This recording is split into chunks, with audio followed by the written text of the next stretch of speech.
Hi, I'm Rorka from Falcon Tour, and I'm going to teach, and it's going to be kind of an informal class, but I'm going to be teaching about the transition between being a crafter and going into the world of merchanting at different events, merchanting for AmpGuard events, LARP events, conventions, Ren Fair, things like that. I've done this before at a few different places, teaching groups the progression from one point into another, but it's kind of going to depend on how we go with who is present and what kind of information they want. Is anyone present a crafter with any interest of moving into any events so I can get an idea of what direction to take this? No, just for funsies? You know, I do some crafting. I don't know if I'm anywhere close to a point of like expanding out and selling any of my stuff. Definitely more of just how can I prep? Well, how do I know when I'm ready to try to start selling stuff, and how do I find out if it's something people would be interested in? Sure. Well, we'll just keep this broad and general then for just beginning in the world of any of those kind of events then honestly. So, a couple credentials just to try to make this sound more legit. I've been a merchant myself for about 7 years, and I have vended at anime cosplay conventions. I've vended at events like Known World War for AmpGuard. I've vended at Central Missouri Renaissance Fair, St. Louis Renaissance Festival. So I've been around to several different kinds of events. And on the other hand, I've also been an event coordinator in charge of getting, retaining, and curating the merchant list for both CosplayCon and most recently I now do it for Central Missouri Renaissance Festival as the vendor coordinator there. I've been doing that for about 8 years. So both sides of that coin, being a vendor and what an event needs a vendor to be and how to look more appealing on that end. So I'm pretty ready for most questions that you guys might have, but in the most general sense. So let's say that you're a crafter, you make things, you kind of want to do the whole vendor thing, and you don't know where to start at all. So the first thing that you need to do is narrow down what you're selling. What do you make? You can try to be the jack of all trades who has a booth with 20,000 different items in it. But if you do not have a cohesive specialty, it looks like you do this type of thing, it will be easier to be overlooked. So my advice to a starter is always figure out what your niche is going to be. If you can make like 3 or 4 items and they go together, your booth is still much better off like having a dozen of each of those items than if you have a table with one of 50 different items and none of them are the same. It is always going to look better if you look like you sell a certain line of items overlooking like a flea market table. So as tempting as it is, oh, I made one of these, that'll be cool. Oh, I made one of these, I'll throw this on there too.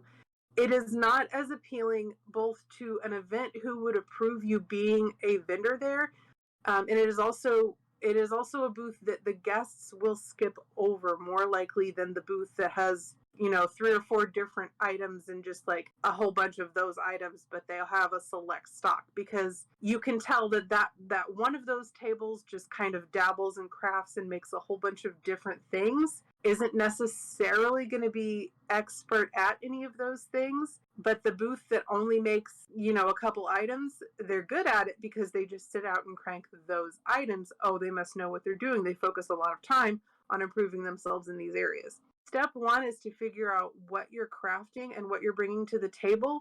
But I'm going to warn you against the initial temptation that almost every crafter I speak to has. Less is more. Have your items you want to sell. A few items that you are good at making is always going to be better than having just a table full of everything under the sun. So I'm definitely going to say that that's in step one. Once you have what you want, something that a lot of people struggle with is, how do I make this legit? How do I become a business? How do I do the taxes? All of that stuff. Really, it depends area to area where you live and what kind of events you want to do and what you sell. Like food is going to have a lot more restrictions than clothing or jewelry or something like that. So it does depend on what you have. But for the most part, as a general rule, I will say it is easy to get started in Missouri. Missouri does not regulate a whole lot of stuff. I would love to do those details with somebody in person or just one on one if you know where you're from, what you have. In general, I'm going to say you really just need to go two places: the Secretary of State's office to register as an official business, and the Department of Revenue for the state here to get your tax number and know where to send in state taxes, which are not too high here. Other states are higher. Missouri is just really not. So I'm not going to go into too many details on that, just because it does depend on what you're making and where exactly you are. Here in Cole County, I have very little I need to do. I don't even have to pay. I don't have to do anything for being here where I'm at, because I do not have a physical store. I just listed my house as my official residence as my location for my business through the Secretary of State's office. So there's other details you have to do if you're a storefront. Most likely, if you're going into the business of being a traveling merchant, you're going to fairs, you're going to conventions, you're not going to have that address, that storefront where people could just go to you and buy from your store. You don't have such a thing. So that's another reason that you have less regulations that you have to deal with. Any questions so far? I have made things for friends, and they, without me asking, they have gifted me money. At what point do I need to put that in my taxes? So there's not really a solid number there. A lot of people hear the rumor like, oh, you don't have to report it to the IRS or the Department of Revenue until you make $10,000, which isn't really true. By all technicalities, technically speaking, any money that you make that way should be reported, but it is totally not worth doing, and the Department of Revenue does not care if you're just like bringing in a couple $100 a year because you're making things for friends and they're giving you money for it. um, Realistically, the moment that crosses a line is going from, oh, I made this for my friend and they paid me for that work I was doing, that they don't, the IRS, no one cares about. No one cares about that. The Department of Revenue, the moment that it does matter is when you go and sell as an official capacity at an event. And then they're like, oh, well, you went somewhere, presented yourself as a business and took money. Now we want, state sales tax, which I'll do like a whole good fair season and still owe less than $100 on sales tax. It's not even, that big of a chunk out of my money, out of the money I made. And it's just paperwork, basically. It sounds very intimidating to say, oh, I have to report the money I made. And in a way that is intimidating to even hear, but once you do it, you just realize it's a couple extra forms you do quarterly, and it's not as big of a deal as you think it might be. But really, I'd say that line between, oh, I made my friend this thing, they gave me $50, that's not something that they care about. What they care about is, oh, I went somewhere presenting myself as a business and an artisan who makes this item, and I sold this item. At that point, you should start reporting things if you can.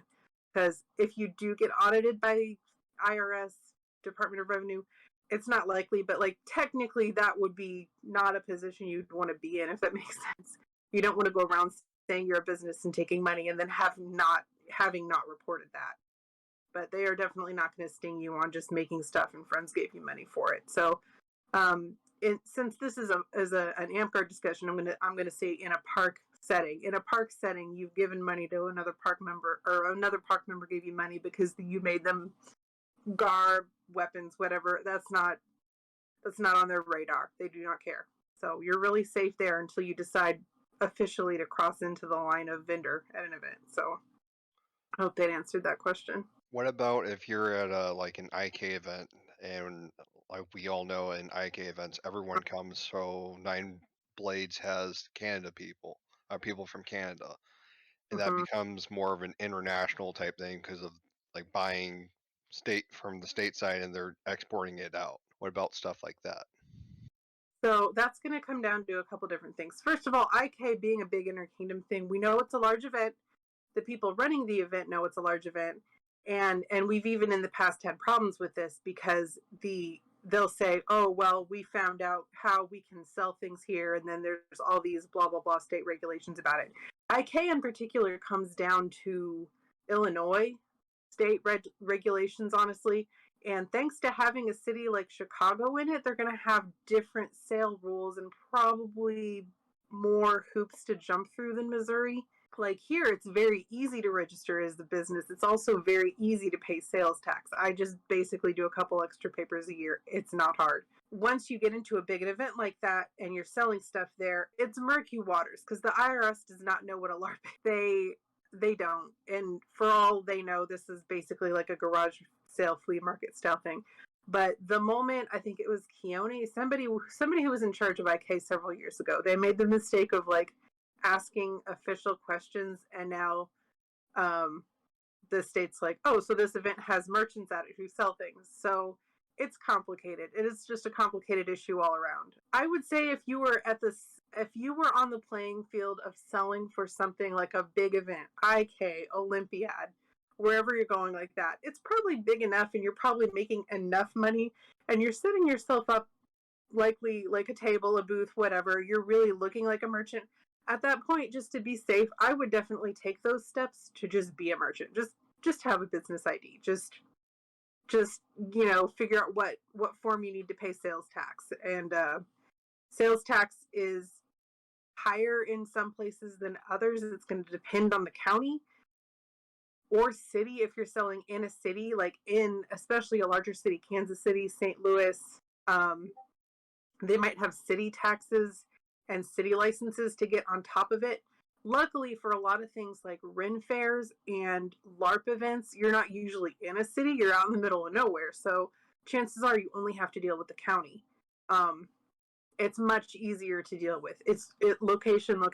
So I would say for something like IK, just because of what has happened in recent years, I would just go ahead and be on the official radar. So if something were to happen, if a park ranger, state trooper were to come check out the event, you could be like, oh yeah, I'm official. Here's my business ID number. I'm doing it all right. And it's, and then in no way can you be in any kind of trouble for it. So I would go ahead and do it at that point. I know taxes and getting business licenses sounds really scary. Like I said, if anyone's wanting to take that jump, you can always DM me and I will answer those questions. I have done this many times before for people from just Missouri, but people from several different counties, so it's not too bad. It's not too bad if you have somebody who knows what they're doing with you. Anything else on getting licenses or taxes? That's definitely the most boring part I have to talk about being a merchant. Okay, let's move on then. So other than the boring part of getting registered, not as scary as you think it is, but other than the boring part of getting registered, being a merchant is really fun. Event to event, there's just a different culture to look for each one. And you've got to kind of decide who you're going to appeal to because there's things that'll overlap. Surprisingly, there are things that will overlap and you wouldn't expect them. Bring your anime merch to a Ren fair and see how that does fly off the shelf. You just got to know. You just got to know and see the people who go to one place, would they go to another place? Figuring out what you make is the first step. Figuring out where to take it is the next. So whether you want a merchant at an AmpGuard event, another LARP event, a Ren fair, a convention, wherever you want to go, if you know what you have and you know what kind of event you think that could sell at, your next step is definitely display. If you do not have a good looking booth, a good looking table, they say don't judge a book by its cover. Absolutely, your book is going to get judged by its cover. That booth has to look nice, presentable. If you've just got like a couple card tables with all your stuff scattered around, eyes are going to roll over that and, pass it by. They're not going to stop in to look. It's an unfortunate part of the whole process because you could make the coolest things. You could just make the most awesome stuff in the world that would be, the hit seller of the show. But if you don't present yourself like a good looking shop, people will pass it by. It's not fair. It's not fair at all, but it's the truth of the matter. The guest at the event is a fickle beast, and they have the whole room or field or hotel or whatever to choose from. You got to look appealing. You just do. So keeping in mind how you look, I know you make a cool item. You now have to market that item. So get yourself a cohesive look. Like maybe your tent and tablecloths all match in the same color scheme. Maybe you have cool logos. Maybe you have nice display stands. All of those things help. All of those things help a lot. And you do have to work on that part if you're going to go sell to the public. It's your storefront. While you could make a really cool item, you have to remember how you're presenting that item at the same time. And yes, even in like a really super laid back Amgard capacity, like the guy with the table with stuff on it is not going to do as well as the guy with the pop-up and the hanging shelves and the signage. That guy's going to have all the people checking out his booth because he looks like he has a really cool booth. And it's an investment. Gotta get whatever marketing looking stuff, whatever needs to decorate the area, whatever you need to display items. Has anyone here thought about this having a booth at an event? This is the most laid back I've ever had this discussion before. I have thought of doing a booth for an event, not specifically for selling, but for went to a Curse event. They had the option for households and companies, and was kind of considering that kind of stuff. So definitely on the part of like presenting yourself and somewhat of still selling who you are and interesting people, but didn't really have a product more than just the group. Right. Not different at all, actually. Just because they're not in the vending area, just because you're in an area that has like for information or whatever else instead, you still have to look good to get people to come check you out. Nice displays, cohesive booth or stall or whatever you're in. Height is a big one. If you can get a sign that has height, especially if you can get just a little bit overhead height, people will go see what that's about. They will. I don't know. It makes it interesting enough from across the room that people will navigate their way over there. So, but yeah, you're exactly right. It's a very similar thing. It's all about getting them to come look and see what's going on. So we did not end up setting any booth or anything, and one of my biggest concerns was how do I get stuff like that to fit in my car? Like a table, like signs, shelves, whatnot, should I think about getting a trailer or something? Having somebody go with me in an extra car and bring it in their car, how do you go about that? So that's really hard because all of it comes down to expense. Like, is this going to be worth you spending the money to get a car or whatever? I have helped a number of vendors unload in my days. So let me tell you what I've seen and who is having a really hard time of it. Smaller vendors or artists a lot of times will be able to get away with just their vehicle. Awesome, great, lowest cost option because you're just fitting what you have in a space that you already own this vehicle, so it's much easier. You probably don't have quite as much stuff, so it's easier to unload. The vehicles are nice because you also have to consider getting that where you need to go. If you're pulling up to the front of a hotel, unloading all your totes, and you have to move your car into the parking lot so the next vendor can unload. If you have a car, that's a whole lot easier than if you have like a truck and trailer and you're trying to unload from this freaking trailer and you're blocking the way and all the other vendors are mad at you. Then again, if you have like a $5,000 booth that you're going to make a bank on at this event, you need the trailer. So I would always prioritize making do with what space you have and finding ways to make displays foldable, collapsible, assemblable, because the people who just, take an extra hour before the event starts and they have signs made of PVC pipe, or they've got some of those collapsible, the vertical banners that you can just snap up kind of like a projector screen, and they're tall, but they're collapsible. So they're very portable and efficient in that way. The people who have that stuff and then just go set it up rather than have really big structural display items that they have to haul in, I think the effort and the hauling space and the impact that those items have, it's much more worth it to get the smaller, lighter, portable, collapsible, what have you items that fit in what vehicle you have. That kind of thing seems to do better. Like I said, unless you're just one of these monster mega vendors who you buy up all the vendor space, or you have like a double wide table booth space and all that stuff, like it's not as worth dealing with the whole trailer thing. As a starter vendor, which is I think really what the conversation is here tonight, if you want to make it fit in your car. Now, I will say, as a middle ground, I have seen somebody, well, I have a few people, but I'm thinking of one girl in particular, but I have seen renting a U-Haul either a moving van or truck or trailer, because U-Haul has a lot of different options. They would just do rentals of that for their weekends of events every single time. They don't have to own the trailer. They don't have to store the trailer. They don't have to maintain the trailer or the license at the DMV that goes with the trailer. They just pick it up on Thursday, load it up, go do their event, and bring it back on Monday. That does seem to work out well. If you really, really need the space, your vehicle's not going to fit it, you have a bunch of stuff, get a U-Haul.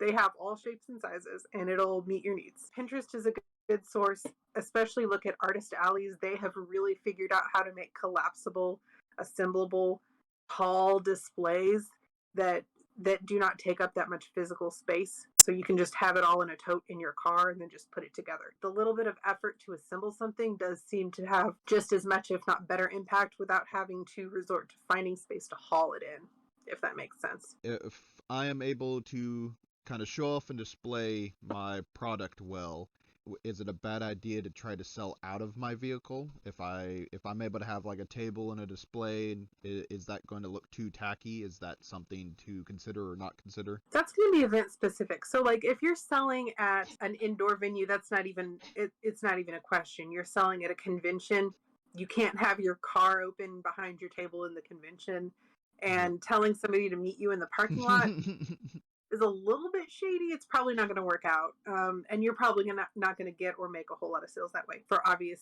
indoor venue reasons. So if you're at a Ren fair, they're not going to let you have a car if that's a modern item. If you've got modern things like your pop-up, your table, you're going to have to decorate that, hide the metal legs, not let that be so modern in the first place. So there's not going to be a car propped up open behind you there.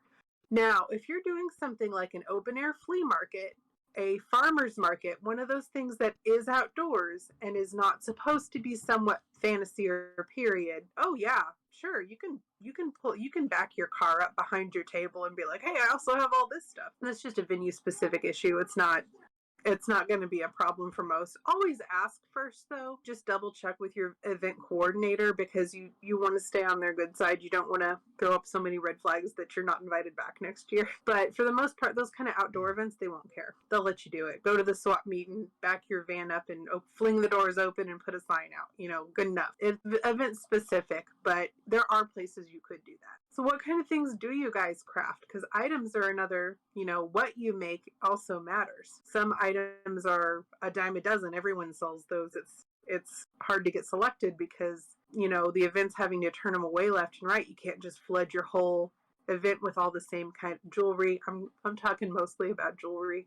It's hard because a lot of people make jewelry. I'm still branching out, trying to figure out what my niche is. I did actually get into jewelry. I got into wire wrapping for rings and just another craft. I'm kind of trying to see what I think of it. I'm still doing sewing. I'm getting more into leatherworking. Those are the ones I've been focusing on. So I can talk of all those in like both a LARP and a Ren Fair capacity. The reason I say jewelry is hard to get into and everyone does it is because as a new vendor, which is what this conversation is surrounding, you're trying to get into an event as a new vendor. Jewelry being one that a lot of people do have, even if their booth is not 100% jewelry, there's a lot, especially at like Ren Fair, who jewelry is part of what they do, because jewelry can be very easy to get into. Obviously, some jewelry is much harder to make than others, but there's people out there who string a pretty bead on a chain and call it a day. Because of that, jewelry on paper, and believe me, the event coordinator is going through a lot of applications. They're just going to pick who is a returning vendor and has jewelry, and if they see they've already got 8 people with jewelry, they might be like, no, we can't accept any more jewelry. This is too much for our event. We need to diversify what we have. Getting into it with jewelry can be harder in that way, if that makes sense, because they've got to you can't let one item just kind of dominate your event. None of the people who make that item are going to make any money. And it sucks all around. It looks like you don't have anything at that event except blank. So it sucks for the vendors and it sucks for the event coordinators. On the other hand, if you're doing something like leather, it depends, because leather can be a lot of different things. The event might have like 30% of the whole event is leather vendors, but those leather vendors could vary a lot. Maybe one person makes, sporrans and purses and pouches and that kind of thing. Well, that's completely different from the person who makes clothing or armor or, anything else out of leather. It's going to depend on what you exactly make out of it rather than just the fact that you make things with leather. That's going to come down more to exactly what you have instead of the general world, jewelry, because jewelry is enough to tell an event coordinator what they're looking at, but leather isn't. Woodwork isn't. That kind of thing. As far as leather goes, mine have been small accessory stuff, and recently started making some hats, but wallets, coasters, holsters, kind of smaller projects. Mainly not much tooling right now. I want to get more into that, but more of the main focus is on the item. Fair enough. Do you have anything that you're really enjoying making so far? I'm liking pirate hats I've been making. Each one I've made seems to be better than the last one. I've only made 2. I'm planning on my 3rd one. I think I told you last time we talked about it. Make 5 of it and then decide. Yeah. Sitting and making several is the way you're going to figure out, this is the thing I can make. And also, that's the only way you're going to get better. If you want to, for instance, be a hat guy, you got to sit and make it several times until you're like, okay, this is me nailing down the pattern I want to make. And now, once you've made, me and the witch hats, me and the bicockets, once you've made 1,000, you just do them in your sleep. It's not that hard anymore. It's all muscle memory at that point almost. So having that select item, going back to the first point we had tonight, having that select item is really, really useful, because not only does it look like, you specialize in something, so you must be better at it. You are better at it because you've made it a whole bunch of times. Normally I give this talk at conventions and stuff, so I actually have people who are like, on the cusp of ready. Not quite, but just a last couple questions before they fully commit. So this is a little bit more of an open general discussion than I'm used to on this one. Dealing with the customer and making sure that goes well. Oh yeah, no, it's not. It's not going to go well. You're going to be awkward, dude. You're not, it's going to feel awkward at first, because it's a weird thing to put yourself out there as your own hype man, basically, because you have to be like, yeah, I make an awesome thing. And that's not easy to do when you've never done this before.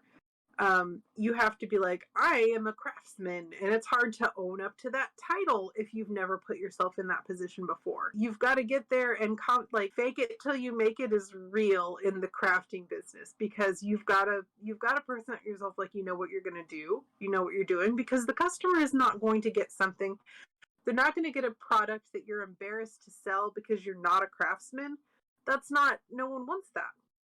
You've got to be ready to get in there and be confident, and it's going to feel weird. It is going to feel weird at first. As long as you have enough items to fill your table, I always say fill a table and a half, unless you're going to a really big event. If you're just doing like a smaller first time event, you've never done an event before, a table and a half full of product, or a booth and a half, or whatever your space is. Fill your space up good, and then make another half amount of that so that you can plug more in as things sell. But as long as you have a chunk of stuff to sell, be confident in it. You gotta be like, yes, I sell these. Talking less can help. Don't let yourself ramble, because once some people get started, they really get in a bind with this. Like, oh yes, I sell notebooks. I started making them a couple years ago. I just graduated college, but I'm doing a really good job. See, you're not quite there. You gotta commit. You gotta commit to it. Just be like, no, I make notebooks. I sell notebooks. I like the notebooks I make, and I think people will buy them. You've got to be confident about it. 2-part question of what's the best way to set your prices, and then how do you change your prices when the process gets more streamlined for you? To start off setting your prices, a lot of people are going to be out there with ways to calculate it. It's like, it's materials plus time times 2, or it's like a third materials, a third pay yourself, and a third put back into the business. There's a calculation for everything, and don't listen to any of them. So what you want to do is you want to know what the competitive price is out there for your item. For a handmade crafted item, you need to know kind of what they're all going for, because you don't want to way overshoot or way undershoot. And then you have to kind of decide from there on your gut if you think that is doable for you. And the answer might be no. And you might decide you have to make a higher price or something than you think. And then you're just going to have to go with it and see if it works, because a lot of this is just feeling it out. If none of them sell at $30, do they sell at $25? But when you first start out, making an item, and I still do this anytime I make a new product in my store, like hats, cloaks, blouses, skirts, accessories. I will, if I'm making something that I haven't really made anything like that before, I go to Etsy. I look up that item. I look up every single freaking entry of that item, kind of decide how similar our items are. I decide how, oh, it's bedtime. I'm going to be quieter. I'm going to scoot up. I decide, I decide, are our items similar? Is my quality better or the same or worse? Do I have do I have extra embellishments on mine that no one else seems to be putting on there?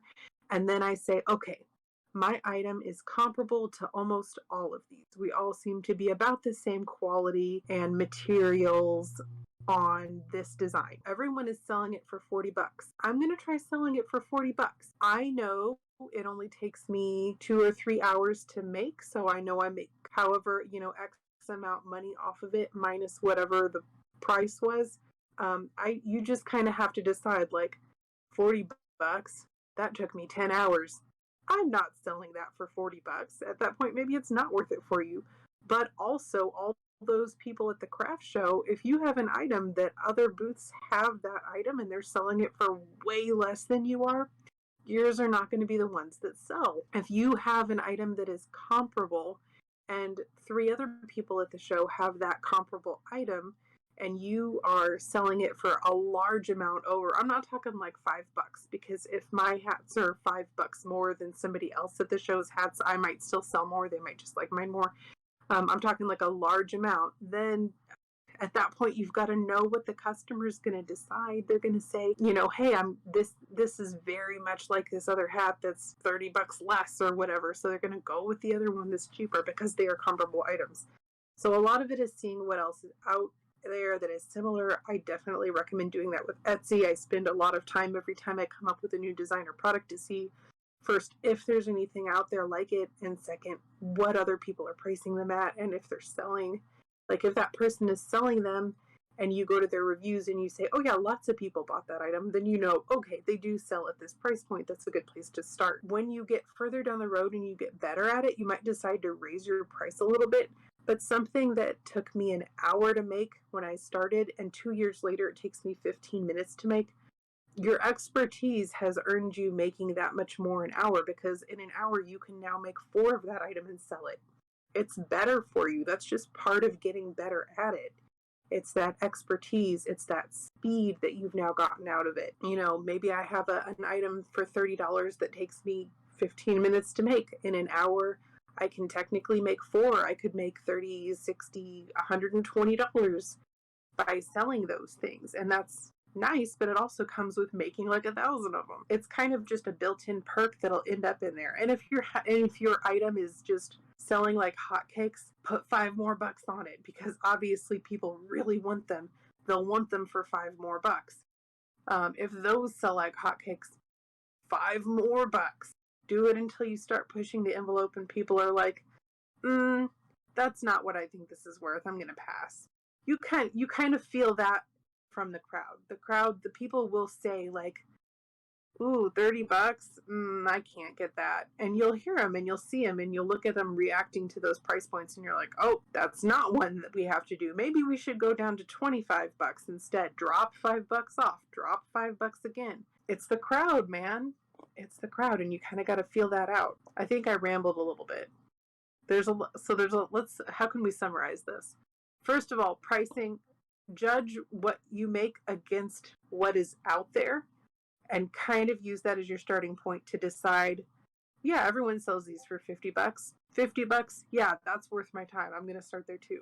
And then second, if you can't keep them on the shelves, you're not charging enough. So let's just keep it down to those 2 points. I think that wraps it up enough. Did that answer your question? Yes, it did. Thank you very much. Awesome. Great. Do we have any other questions? I don't think I have a whole lot to get into specifically, because we don't have anyone quite there on that verge of like, oh yeah, I want to start doing this. So I'm trying to just be general about it. What about patterns? Like, because of course you got like the sewing patterns that from like the different drawings. You got the same patterns for like at Tandy or Weavers for different items and so on and so forth. So I guess not trying to copyright someone's work, and you're wanting to give credit to that because one, it's the legal thing to do and ethical thing to do.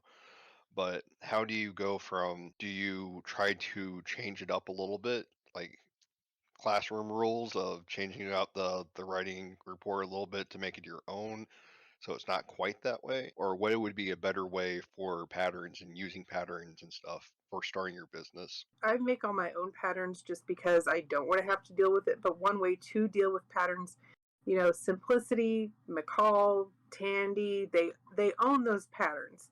Technically, in the fine print, upon buying them, they're going to say something like, for personal use only, don't use for commercial resale, blah, blah, blah, blah, blah. Because if you're just duplicating the work that they already went into making that pattern, by all technicality, they could give you a cease and desist, like, hey, stop doing that. Stop selling that. That's our thing. Because most of those patterns that you're going to get a hold of, that's their intended purpose. Their intended purpose is for an individual to buy that pattern and use it to make that item for themselves, not to, repeat using that pattern again and again and then selling that item. You do want it to be different. So if you're going to start with a base of somebody else's pattern, definitely change it up. Let's go ahead and call it. Do we have any last questions about vending, being a vendor, being a merchant? If we do have questions, how can we contact you? What's the best or most convenient way to get a hold of you? Yeah, I answer Discord messages and Facebook Messenger pretty, both of them pretty much daily. So if you want to shoot me a DM on either of those places, it's fine. It's totally fine. Thank you, Veronica, for doing the class for us today. Yeah, no problem. If you guys ever do reach that step where you want to say, hey, this is what I want to do, I'm happy to talk. So, but otherwise, I think we covered a lot of the basics, and I hope it was a little bit informative. Hope to see you again for more workshops.